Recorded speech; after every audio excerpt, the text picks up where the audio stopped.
जोडोनी हात त्रिशूळ डमरू घेऊन आला गिरजेचा. आपण काकड्यामध्ये म्हणतो ते आहे का नाही? काकड्यामध्ये म्हणतो. काकडा इतका सुंदर आहे महाराज. सकाळी 4ला उठून जर काकडा ज्यांना केला प्रसन्न. पण आपली सकाळ कधी होती? 8ला होती. आजकाल 4ला सकाळ होतच नाही आपली. ब्रह्ममुहूर्त उठलं पाहिजे 4 ते 6.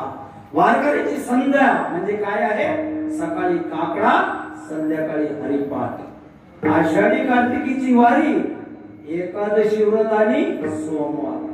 आता तुम्ही म्हणत सोमवार कुठून काढला? सोमवार कुठून काढला? त्याच्यासाठी तर हा भंग घेतला विठ्ठल.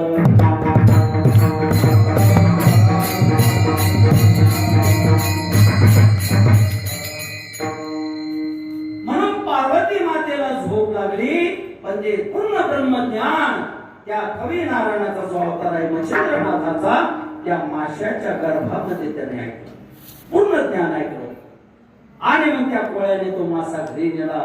कापल्यानंतर त्याच्यामधून सुंदर असं बालक. त्या कोळ्याला संतती नव्हती. आनंद झाला. तर भगवंताने मला मुलगा दिला. आनंद झाला. हळूहळू मच्छिंद्रनाथ मोठा झाला. 5-6 वर्षाचा झाला असेल. मग कोळ्याचा व्यवसाय कोणता? मासे पकडण्याचा. मग एक दिवस मच्छिंद्रनाथाला सांगितलं, चल आपण मासे पकडायचो. एका तलावामध्ये गेले, जाळं टाकलं, मासे बरेच काढले आणि बाहेर आणून ठेवले. आणि पुन्हा तो त्याचे वडील मासे पकडण्यासाठी पाण्यात गेले.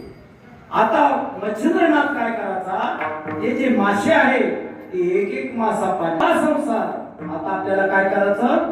सरळ कुठं तरी जाऊन भगवंताचं नामस्मरण करायचं. हेच महाराज. कारण हा जो संसार आहे, संसार कसा आहे महाराज?